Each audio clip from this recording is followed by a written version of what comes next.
Здравейте, казвам се Искрен от България и реших да си пресадя коса. По принцип много време се интересувах, общо взето има големи очаквания. По принцип съм човек, който съм винаги педантичен и винаги някакъв перфекционист съм.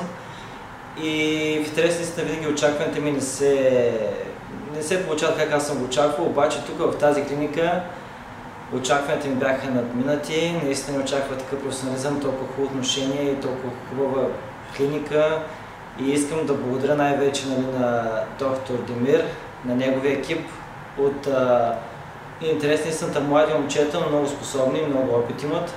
От Рехан, който ме посрещна още на автобусната спирка и през цялото време беше с мене. Имаше превоз от спирката до хотела, от хотела до самата клиника, както и обратно.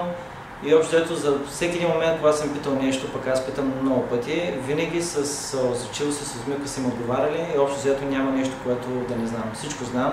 За напред какво трябва да правя, всичко знам. Просто аз исках информация и я получих, исках добро отношение, също го получих, а това за мен е най-важното. Тъй, че който иска да дойде тук, няма да сгреши, даже ще е повече отговорен.